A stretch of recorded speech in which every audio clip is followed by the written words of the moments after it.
So I'm sitting here with two Region 1 men, one from Mabaruma, one from Moruca. Mr. Nigel Richards was once the Regional Education Officer in Region 1, and Marti was a Education Officer, District Education Officer. Marti is now our Deputy Chief Education Officer for Amerindian and Hinterland Education Development.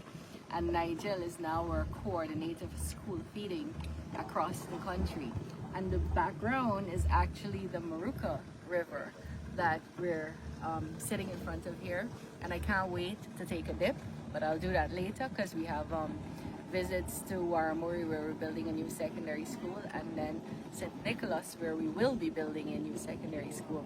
Marti and Nigel, tell me what your experience in Region 1 education.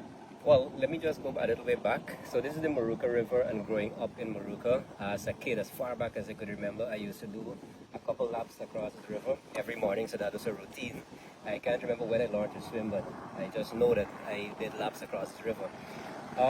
If you look over there, there's an old building with a green roof. That was a secondary school that I started at. That was the original Santa Rosa Secondary School. And from that to where we are now, so what we have at the Santa Rosa Secondary School, currently there is the upgrading of the dormitory that's happening. So imagine that's where it all started for me. That's where my secondary education started. Was that a primary top? No, it was the actual secondary school and we started. It started fresh. The primary top was actually in this building over here. And this started when? This we started in 1995.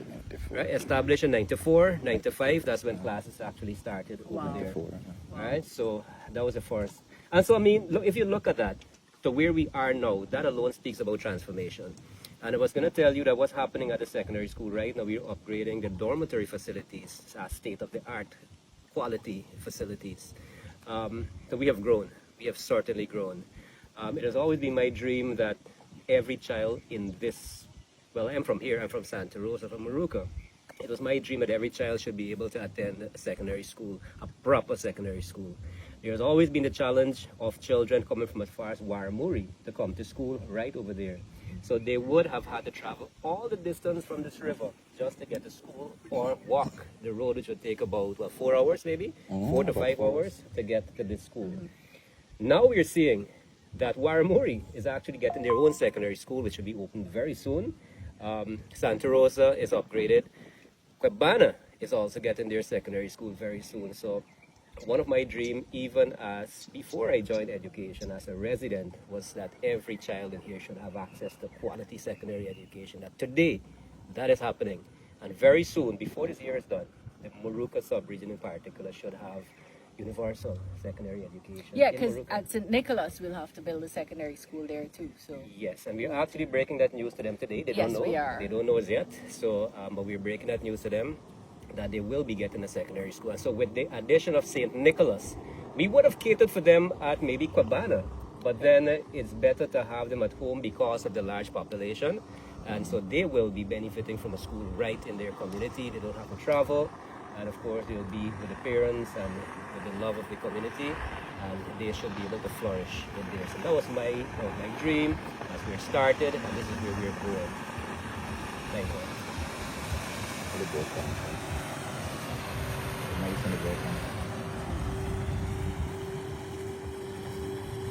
Nigel? No, it's okay, she can filter. Oh, yeah, well.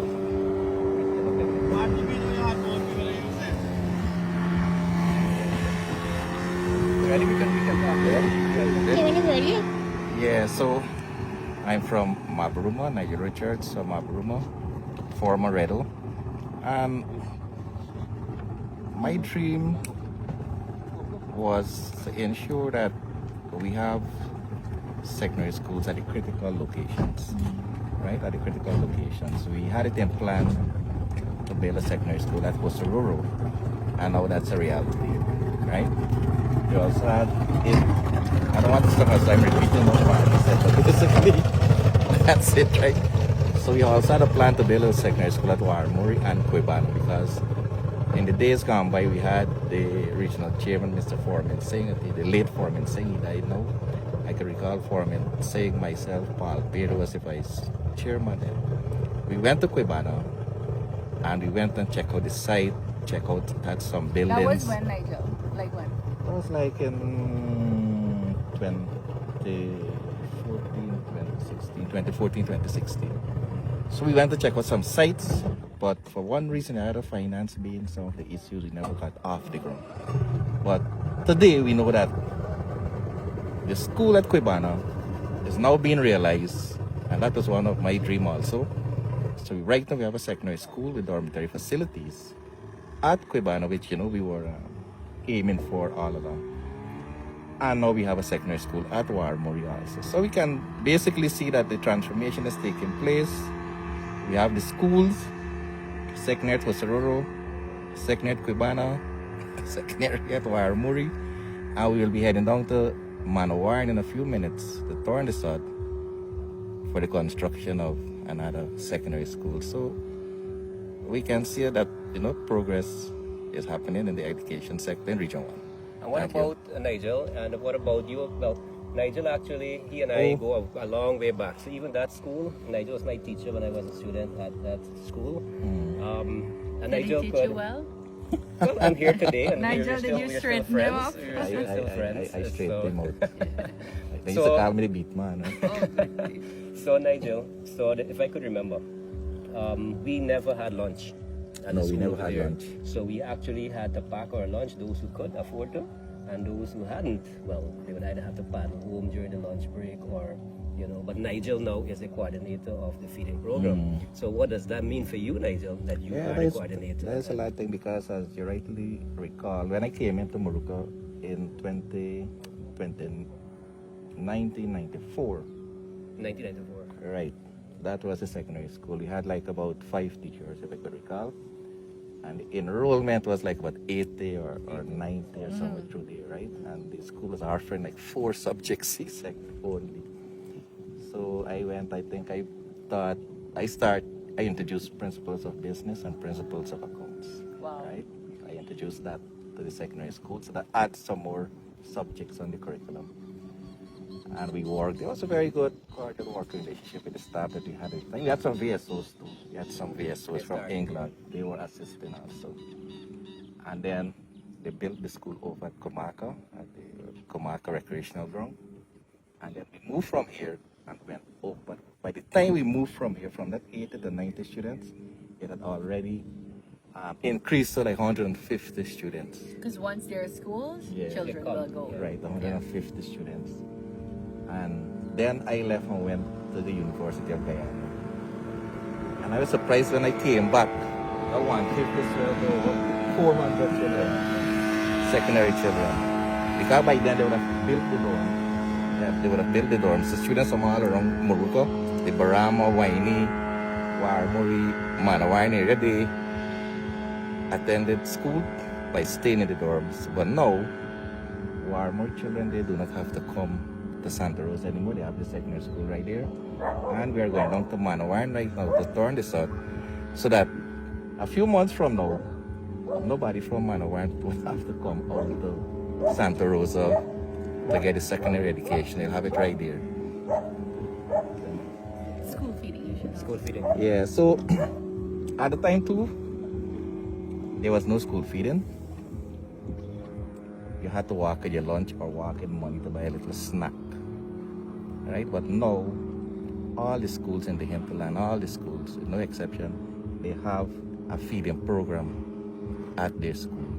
All the schools. Right? And not only a lunch, last year, June, we introduced a kind of breakfast program. So, because when I go around, I traverse the entire country, and parents would say, sorry, but what about if we introduce a breakfast? Because I know my child walked from so far, or he or she paddled from so far. And even if not the parents, some teachers would complain that, so some of these children come from very far, and by the time they get to school, the food that they would have eaten at home would have already kind of work out. And they may be unable to focus fully on their learning. So we listen, we take into consideration all the different factors, we discuss it with the Honorable Minister, And she gave the approval, make the funds available. And right now we're having breakfast in the school. So two meals per day now, the breakfast and the lunch. So beautiful. Come a long way, right? From since 1994 to now, right? So things are happening. When it comes to free university education, now you can get access to university online, so you don't have to leave your location to go to the University of Guyana, right? So since His Excellency would have introduced the GOLD program and other university program, the University of Guyana also is offering online courses apart from GOLD, so that you don't have to leave your location to go anywhere. That is free right now. And I think also one of the, what would make that possible is that, should I say all of the schools, 99% of the schools in this sub-region here are connected. So they have high-speed internet, ICT hubs, or the school itself has a direct Starlink internet. So it's very high speed.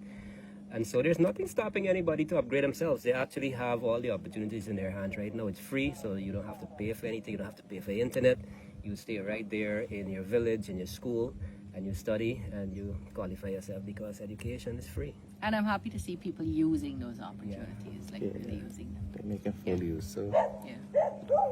take full advantage of it. Yeah, so this is Region 1. These are two men from Region 1 who were born here, served here, and has seen the growth through the years. And the last 5 years has been phenomenal, like double all the dreams that they had for years as education officers have been piled into here. Just trying to get access. We're still working on quality. I'm really happy that Region 1 teachers are able to train wherever they are. So we've been able to move the percentage of trained teachers in the country from 4 to 3% in the hinterland to 8 to 6% trained teachers in the hinterland. But we've also been able to increase the number of teachers. When we started out in 2020, we had about 7,000 teachers. We now have just under 15,000 teachers. It's more teachers and more and better trained teachers. It's not just building the schools. It's making sure families are supported by the cash grant and textbooks and breakfast, and then making sure there's high quality by training our teachers and retraining our teachers and getting resources into the schools. And this is just Region 1, very rural, very beautiful, where children don't have to leave here for that solid education. We're really glad to be part of that. So thank you both for your service over the years. Thank you. Thank you.